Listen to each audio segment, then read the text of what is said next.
नमस्कार, आपके साथ में विजेंद्र सोलंकी। स्वागत है आपका हमारे बेहद खास प्रोग्राम जिसका नाम है आठ सिविल लाइंस। आठ सिविल लाइंस यानी सीएमआर यानी सूबे के मुखिया का ठिकाना, यानी वो घर जहां मुख्यमंत्री रहते हैं और यहीं से तय होता है राजस्थान का भविष्य। फिलहाल प्रदेश के साथ इस घर पर भी मुख्यमंत्री अशोक गहलोत का राज है और दरअसल यही वो पावर सेंटर है जहां से प्रदेश की राजनीति की एबीसीडी तय होती है। यहीं से तय होता है कि किसको कितना, कहां, कब और क्या मिलेगा, और इसी पावर सेंटर की हर हलचल पर हमारी नजर रहेगी और हर खबर से आपको रूबरू भी कराएंगे, यानी दिखाएंगे आठ सिविल लाइंस की हर हलचल।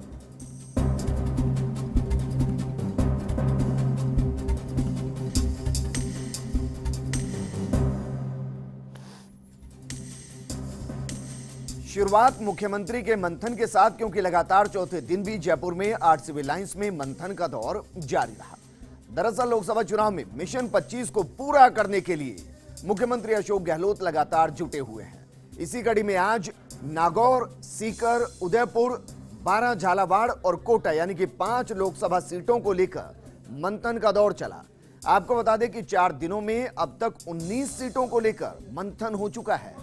बैठकों में मुख्यमंत्री अशोक गहलोत सीटवार स्थानीय नेताओं के साथ बैठकें कर रहे हैं और फीडबैक लेकर नामों के पैनल तैयार करने से पहले यह तैयारी की जा रही है कि किस लोकसभा सीट पर कौन से मुद्दे हैं, कहां पर किस तरीके से जीत हासिल की जा सकती है, किन मुद्दों को अगर उस लोकसभा सीट पर उठाया जाएगा तो कांग्रेस के पक्ष में माहौल और ज्यादा बनता नजर आएगा और उसके बाद प्रत्याशी चयन की प्रक्रिया शुरू की जाएगी। इसी कड़ी में उदयपुर लोकसभा सीट पर चर्चा में शामिल हुए रघुवीर मीणा ने कहा कि पहली बार जमीनी स्तर के कार्यकर्ताओं से राय ली जा रही है।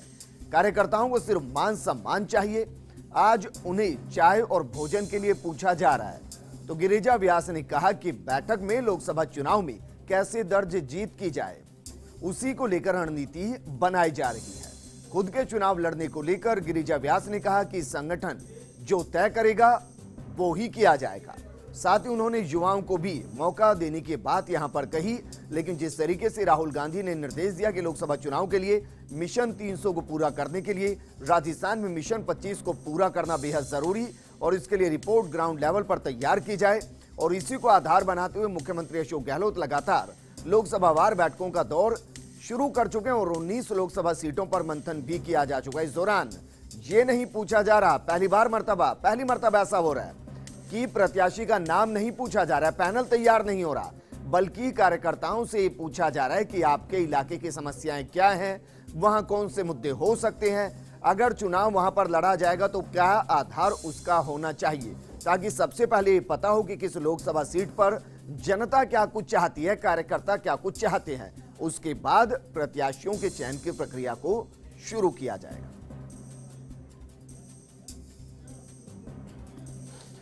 वहीं इससे पहले सूबे के मुखिया अशोक गहलोत विधानसभा की कार्यवाही में शामिल हुए। इस दौरान सदन में जब किसान कर्ज माफी का मुद्दा छाया रहा और विपक्ष ने कर्ज माफी के आदेश को लंगड़ा आदेश दिया, तो मुख्यमंत्री अशोक गहलोत ने जवाब देते हुए कहा कि दरअसल आदेश लंगड़ा नहीं, आपकी सोच लंगड़ी है। इसके अलावा मीडिया से रूबरू होते हुए गहलोत ने कहा कि विपक्ष कर्ज माफी जैसे गंभीर मुद्दे पर राजनीति कर रहा है और सदन में विपक्ष का हंगामा गैर जरूरी है। उन्होंने यहां तक कहा कि सदन को 5 साल नहीं चलने देने की धमकियां भी केवल इसलिए दी जा रही हैं क्योंकि वो चुनाव हार चुके हैं। वहीं गहलोत ने महिला आरक्षण का भी एक बार फिर से समर्थन कर दिया है। जरा सुनिए। अभी तो जो राहुल गांधी जी चाहते हैं कि जिस प्रकार से लोकसभा व विधानसभाओं के अंदर 33% आरक्षण की बात जो सोनिया गांधी जी ने उठाई है और लगातार संघर्ष करते करते आखिर में लोकसभा में पास भी हो गया बिल, पर राज्यसभा में अटका हुआ है। वो चाहते हैं कि जो कांग्रेस शासित राज्य हैं वहाँ की विधानसभा में भी प्रस्ताव पास करें। तो कल हमने नीतिगत फैसला किया कि हम इसको प्रस्ताव पास करने की प्रक्रिया शुरू कर रहे हैं और प्रस्ताव पास करवाएंगे। विपक्ष का हंगामा आप देख रहे हो कि अनावश्यक है।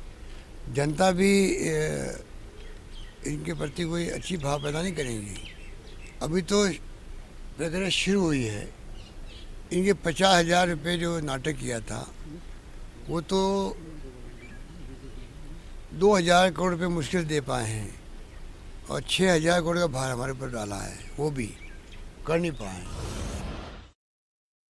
और हमने तत्काल आज विपक्षी भावनाओं का सम्मान करते हुए, और जो नेता हमारे चाहे बीजेपी के थे विपक्ष में, चाहे वो अन्य सीपीएम के थे या इंडिपेंडेंट थे या और हनुमान बेनीवाली थे, हमने बाकायदा तत्काल खड़े होकर के उनकी जो मांगे थी या जो उनकी टिप्पणियाँ थी या जो उनकी भावना थी, उनका सम्मान करते हुए हमने उनको जवाब दिया है। उसके बाद में इतना बड़ा नाटक करना कि हाउस चलने नहीं दे रहे हैं, ये खाली पॉलिटिकल माइलेज लेने का असफल प्रयास है। उल्टा इनका ग्राफ नीचे जाएगा, ये मैं कह सकता हूँ। ये धमके ठोक रहे हैं बिना मतलब की, क्या दम है हिम्मत इनमें कि 5 साल नहीं चलने देंगे हाउस को। अभी चुनाव हार के आए हैं, इसलिए अभी ये इस प्रकार की बातें करते हैं। इन आपस में कंपटीशन भी तो है नेता बनने का, इसलिए कई बार तो इनको बोलना पड़ता है। कैलाश मेघवाल जी ने जो 5 दिन नाटक क्यों किया, इसीलिए किया कि हो सकता है नेता प्रतिपक्ष की लड़ाई के अंदर वो आगे निकल जाए। कोई दम थोड़ी था। गवर्नर साहब ने जो आदेश दे दिया तो कोई रोकने वाला कौन होता है। आखिर में हाउस तो चला ना। अच्छी बात है, मतलब जिनकी सोच ऐसी होती है वही ऐसी बात बोल सकते हैं। कोई इतना स्पष्ट आदेश है, इतनी स्पष्ट मानसिकता हमारी है, इतनी स्पष्ट विचार है, कमिटमेंट के साथ में राहुल गांधी जी ने कहा, उन्होंने करके दिखाया। 2 दिन में हमने आदेश जारी कर दिए। अब प्रक्रिया चलेगी, बैंकों से रिपोर्ट ली जाएगी, किन के बकाया है, किन के नहीं है, कितने हैं कितने नहीं है। ये काम ही नहीं करेंगे हम लोग, और अनावश्यक उसको मुद्दा बना रहे हैं। तो कोई दम नहीं इनके मुद्दों में। ये सरकार ध्यान रखने वाली सरकार के रूप में जानी जाएगी। ये सरकार जन भावनाओं का आदर करने वाली के रूप में मानी जाएगी। ये सरकार जो फीडबैक मिलेगा जनता से भी विपक्ष से भी, उनके सम्मान करेंगे हम। तो मुख्यमंत्री अशोक गहलोत ने न सिर्फ विपक्ष पर हमला किया, बल्कि हर मुद्दे पर बेबाकी से बयान भी यहां पर दिए और बता दिया कि सरकार किस तरीके से जनहित के कार्यों पर आगे बढ़ते हुए काम करने वाली। और इस दौरान किसानों के प्रति भी सूबे के मुखिया काफी गंभीर नजर आए। इसी के चलते एक और उन्होंने जहां सरकार बनाते ही कर्ज माफी का ऐलान कर दिया, तो अब कर्ज माफी की प्रक्रिया चल रही है। वहीं गहलोत पूरे देश में कर्ज माफी के पक्ष में भी हैं और इसी के चलते उन्होंने पीएम मोदी को लेटर लिखा है, जिसमें उन्होंने देश के किसानों की चुनौतीपूर्ण आर्थिक स्थिति का जिक्र करते हुए देश भर के किसानों की कर्ज माफी का आग्रह किया। गहलोत ने आज इस लेटर को विधानसभा में पढ़कर भी सुनाया, लेकिन इस लेटर में क्या कुछ लिखा हुआ है ये हम आपको दिखाते हैं, जरा ये रिपोर्ट देखिए। आदरणीय श्री मोदी जी, देश में कृषकों की आर्थिक स्थिति निरंतर चुनौतीपूर्ण होती जा रही है। जैसा कि आपको विदित है कि राजस्थान एक कृषि प्रधान राज्य है, जिसकी विषम भौगोलिक परिस्थितियों और गत सरकार का उपेक्षित आर्थिक सहयोग नहीं मिलने के कारण राज्य के अधिकांश किसान आर्थिक रूप से संकटग्रस्त हैं। अतः उन्हें सरकार के सकारात्मक दृष्टिकोण और तत्काल सहायता की जरूरत है। कांग्रेस अध्यक्ष श्री राहुल गांधी जी लंबे समय से देश के किसानों की ऋण माफी की लगातार मांग करते आ रहे हैं। कांग्रेस शासित राज्यों पंजाब, कर्नाटक, मध्य प्रदेश, छत्तीसगढ़ और राजस्थान में कांग्रेस की प्रतिबद्धता के अनुरूप सरकार बनते ही किसानों के ऋण माफ किए गए हैं, जिससे किसानों ने राहत की सांस ली है। देश भर के किसानों की यही मांग है। हमने राज्य के सहकारी बैंकों के ऋणी कृषकों का निर्धारित पात्रता अनुसार समस्त बकाया अल्पकालीन फसली ऋण माफ किए जाने का निर्णय लिया है। इसके साथ साथ हमने राष्ट्रीयकृत, अनुसूचित, क्षेत्रीय ग्रामीण एवं भूमि विकास बैंक के ऋणी कृषकों जो कि आर्थिक रूप से संकटग्रस्त हैं और अपना ऋण नहीं चुका पा रहे हैं का निर्धारण मापदंडानुसार 2 लाख रुपए तक की सीमा तक अवधि पार कालातीत ऋण माफ किए जाने का भी निर्णय लिया है। इसके अतिरिक्त पूर्ववर्ती राज्य सरकार द्वारा वित्तीय प्रावधान के ऋणी कृषकों हेतु जो 8,000 करोड़ रुपए की फसली ऋण माफी थी, उसके तहत तत्कालीन सरकार के कार्यकाल में केवल 2,000 करोड़ रुपए का ही प्रावधान किया गया था। इस प्रकार उक्त योजना के शेष 6,000 करोड़ रुपए का वित्तीय भार भी हमारी सरकार द्वारा ही वहन किया जाना है। इन परिस्थितियों में राज्य सरकार पर अत्यधिक वित्तीय भार आना स्वाभाविक है। देश का किसान आपसे उम्मीद रखता है कि उसकी विपरीत आर्थिक परिस्थितियों में भारत सरकार किसानों का कर्ज माफ करेगी। अतः आपसे आग्रह है कि कांग्रेस शासित राज्यों की तर्ज पर पूरे देश के लिए राष्ट्रव्यापी ऋण माफी योजना लाकर देश के किसान बंधुओं को राहत पहुंचाएं तथा हमारी सरकार के प्रयासों को संबल प्रदान करें। भवदीय अशोक गहलोत। सीएम गहलोत ने पीएम मोदी को ये पत्र लिखकर किसान कर्ज माफी के मुद्दे पर एक बार फिर मास्टर स्ट्रोक लगा दिया है। सीएम गहलोत को आने वाले लोकसभा चुनाव में इस मास्टर स्ट्रोक से फायदा मिल सकता है। Bureau report, first India news. और अब हम आपको कुछ ऐसी तस्वीरें दिखाने जा रहे हैं जिनसे उन सभी खोखली बातों की पोल खुल जाती है जिनमें कहा जाता है कि मुख्यमंत्री अशोक गहलोत और डिप्टी सीएम सचिन पायलट के बीच सब कुछ ठीक नहीं है। ये तस्वीर ऐसी अफवाहों को सिरे से नकार देती है जिसमें ये कहा जाता है कि कांग्रेस में एकता नहीं है। इन तस्वीरों को जरा गौर से देखिए। ये तस्वीरें हैं आज सुबह विधानसभा के बाहर की, जहां दोनों के बीच कई मुद्दों को लेकर गंभीर चर्चा हुई। और इसी गंभीर चर्चा की जब मीडिया में बातचीत हुई, मीडिया ने जब इसे कवर किया तो गहलोत ने भी सपोर्ट करते हुए कहा कि फोटो के लिए क्या कोई स्पेशल पोज दें। इस दौरान मौजूद सभी लोगों के चेहरों पर हंसी छा गई। हालांकि वो केवल सियासत से दूर एक तस्वीर है, लेकिन राजस्थान की जनता को ये खास तस्वीर काफी पसंद है।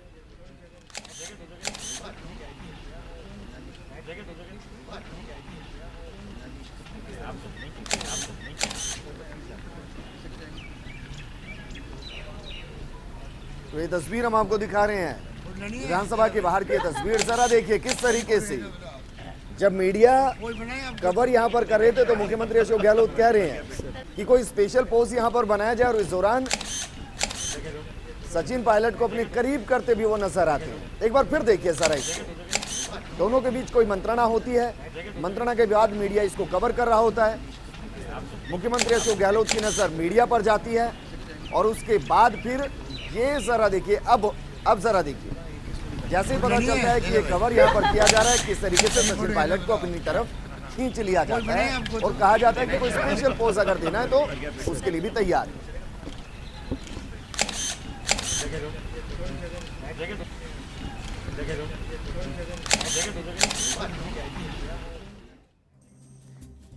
तो राजस्थान में जनता को सुशासन मिले, इसके लिए मुख्यमंत्री अशोक गहलोत लगातार जुटे हुए हैं।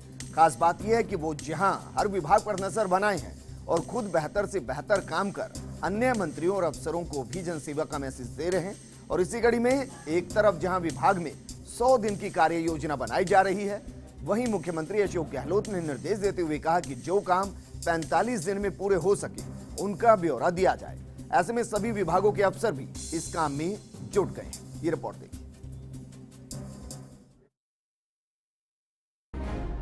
मुख्यमंत्री अशोक गहलोत राजस्थान में गुड गवर्नेंस के द्वारा फील गुड की तैयारी में है। पहले विधानसभा सत्र के अंतिम दिन मुख्यमंत्री अशोक गहलोत राज्यपाल के अभिभाषण पर जवाब देते हुए अपने सरकार की कार्य योजना की रूपरेखा रखेंगे। इसकी व्यापक स्तर पर तैयारी की जा रही है। उन्होंने हर विभाग को उन कार्यों का विवरण देने के निर्देश दिए हैं जो काम विभाग आने वाले 45 दिन में पूरा कर सके। आचार संहिता लगने से पहले आम जनता के बीच सरकार अपने विकास की छवि प्रस्तुत करना चाहती है। ऐसे में हर विभाग को मुस्तैदी से काम करना होगा। मुख्यमंत्री अशोक गहलोत ने बीते एक महीने में अपने कार्यों से दिखा दिया कि उनकी सरकार आम जनता की उम्मीदों पर खरा उतरने की पूरी कोशिश कर रही है। सीएम की इन कोशिशों का नतीजा भी नजर आने लगा है। अधिकांश विभागीय मंत्री पूरी तरह मुस्तैद दिखाई दे रहे हैं। इन मंत्रियों ने एक महीने में कोई न कोई नया काम करके सरकार के कार्यों को गति देने की पूरी कोशिश की है। मुख्यमंत्री अशोक गहलोत हर दिन सरकार के कार्यों की समीक्षा बैठक कर रहे हैं। यही कारण है कि हर विभाग अपने कार्यों को लेकर पूरी तरह मुस्तैद नजर आ रहा है। मुख्यमंत्री की विशेष नजर कुछ खास विभागों पर है। इनमें से एक है नगरीय विकास। नगरीय विकास विभाग ने बीते एक महीने में सरकार के कार्यों को रफ्तार देने की पूरी कोशिश की है। यूडीएच मंत्री पर खास जिम्मा है कि इन 45 दिनों में वे कार्यों के जरिए सरकार की छवि आम जनता के बीच बनाएं। नगरीय विकास विभाग अधूरे कार्यों को पूरा करने में जुटा है। आने वाले दिनों में नगरीय विकास विभाग का लक्ष्य है आवासन मंडल और जेडीए में शिविर लगाना, 8 लाख से ज्यादा पट्टों के वितरण का रास्ता साफ करना, लीज मनी एक मुश्त ब्याज राशि जमा कराना, प्लॉट आवंटन के मामलों का निस्तारण, खाली पड़े भूखंडों का निस्तारण, बेचने की प्रक्रिया जल्द पूरी कराना, आम जनता की समस्याओं का प्राथमिकता से निवारण। इसके अलावा अशोक गहलोत सरकार ने आवासन मंडल को नई जान देने के लिए उस पर पूरा फोकस किया है। यही कारण है कि 1 महीने से कम समय में सरकार ने इस विभाग की बैठक की। वहीं मुख्यमंत्री खुद आवासन मंडल के लिए किए जाने वाले कार्यों का ब्यौरा विधानसभा में प्रस्तुत करेंगे। सरकार आवासन मंडल की खोई साख को फिर स्थापित करने में जुटी है। मुख्यमंत्री अशोक गहलोत की संजीदगी के कारण इस विभाग में नई जान दिखाई दे रही है। गहलोत सरकार ने गायों के क्षेत्र में सबसे बड़ी राहत दी है। पहली बार किसी सरकार ने सड़क पर घूमने वाली गायों को ध्यान में रखते हुए एक बड़ा कदम उठाया है। भामाशाह, समाज सेवक और आम जनता को घुमक्कड़ गायों को पालने में राहत देने के लिए सरकार ने उनको सम्मानित करने का फैसला किया है। उनको 26 जनवरी और 15 अगस्त को सम्मानित किया जाएगा। गहलोत सरकार का ये मूव राजनीतिक तौर पर भी मजबूत नजर आता है, क्योंकि ऐसा करके वे बीजेपी के हाथ से गाय पर राजनीति का मुद्दा छीनने में कामयाब हो जाएंगे। इसके अलावा राज्यपाल के अभिभाषण पर जवाब देने के दौरान किसानों के लिए सरकार की आगामी योजनाओं का ब्यौरा मुख्यमंत्री अशोक गहलोत प्रस्तुत करेंगे। गहलोत ने जो योजनाएं बीते 1 महीने में प्रस्तुत की हैं, उससे कृषक वर्ग को राहत मिली है। वहीं दीर्घकालीन राहत के लिए अब राहुल गांधी के फॉर्मूले को लागू करने के लिए रोड मैप तैयार करने में सरकार जुटी है। राजस्थान में कृषि विकास कार्यों को गति देने के लिए विधानसभा के इस सत्र के अंतिम दिन मुख्यमंत्री बड़ी घोषणा कर सकते हैं। इनमें कृषकों की फसलों की सीधी खरीद के लिए सरकार कोई एक्शन प्लान प्रस्तुत कर सकती है। सरकार किसानों के बीच जाकर शिविर लगाएगी। प्राथमिक राहत देने के लिए अल्पकालीन संपूर्ण ऋण माफी कर सकती है। बीज खाद का समय पर आवंटन, किसान परिवारों को शैक्षणिक और स्वास्थ्य सुविधाओं में राहत दे सकती है। गहलोत सरकार की नजर सत्र अवसान के अंतिम दिन से लोकसभा चुनाव के लिए माहौल तैयार करने पर है। इसके लिए सीएम गहलोत हर मुमकिन कोशिश कर रहे हैं। जनता में सकारात्मक संदेश देने और माहौल तैयार करने के लिए दिन रात एक कर रहे हैं। गहलोत की विकासोन्मुखी योजनाएं अगर 100% लागू हुई तो गांव, गरीब और किसान का भला जरूर हो जाएगा। Bureau report, first India news. आज सिविल लाइंस में यहाँ रुकेंगे एक छोटे से ब्रेक के लिए, लेकिन आप कहीं मत जाएगा। ब्रेक के बाद हम आपको दिखाने वाले हैं सोशल मीडिया पर मुख्यमंत्री अशोक गहलोत किस तरीके से सक्रिय नजर आए।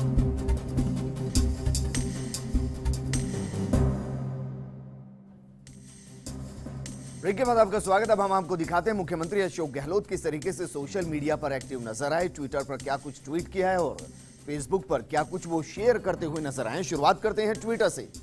ट्विटर पर जो लगभग 3 घंटे पहले मुख्यमंत्री अशोक गहलोत के ट्विटर अकाउंट से जो ट्वीट है वो है, लोकसभा क्षेत्र के मुख्य कांग्रेस जन और नेताओं के साथ बैठक की, जिसमें आगामी लोकसभा चुनाव की तैयारियों को लेकर चर्चा की गई। इस दौरान हैशटैग झालावाड़ 12 कोटा बूंदी, ये वो लोकसभा सीट है जिसको लेकर मंथन हुई। इसको 603 लोगों ने लाइक किया है, 130 रीट्वीट किए हैं और 32 कमेंट इस पर किए गए हैं। इसके अलावा डी गुकेश, जिन्होंने चेस में हिस्ट्री यहां पर दर्ज की है, मुख्यमंत्री अशोक गहलोत ने उनको शुभकामनाएं यहां पर दी है और इंडिया टुडे के आर्टिकल को यहां पर शेयर किया गया, जिसको 609 लोगों ने लाइक किया है, 124 लोगों ने रीट्वीट किया है और 18 लोगों ने इस पर कमेंट भी किए हैं। वहीं लगभग 5 घंटे पहले लोकसभा चुनाव की तैयारियों के संदर्भ में सीकर उदयपुर लोकसभा क्षेत्र के नेताओं और कांग्रेस जनों से फीडबैक लेने के दौरान के फोटो और चर्चा के ट्वीट यहां पर किए हैं और इसको 929 लोगों ने लाइक किया, 190 लोगों ने रीट्वीट किया और 52 लोगों ने इस पर कमेंट भी किया है। वहीं टीम इंडिया की जीत पर कांग्रेचुलेशन यहां पर मुख्यमंत्री अशोक गहलोत ने दिया है।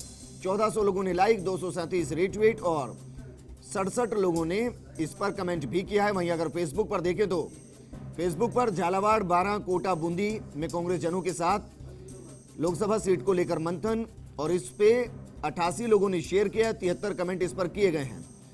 वहीं इससे पहले जो सीकर और उदयपुर लोकसभा सीट को लेकर मंथन हुआ था, उसको लेकर फोटो शेयर यहां पर किए गए हैं और उस पर 207 लोगों ने इन फोटो को, इस पोस्ट को शेयर किया और 162 लोगों ने इस पर कमेंट भी यहां पर किए हैं। तो फेसबुक पर और अगर कहीं ट्विटर पर, दोनों पर जिस तरीके से मुख्यमंत्री सक्रिय है, एजेंडे पर आज जिस तरीके से कांग्रेस की बैठकें चल रही थी अलग अलग लोकसभा को लेकर, वो प्राइम फोकस यहां पर रहा और इस दौरान टीम इंडिया को भी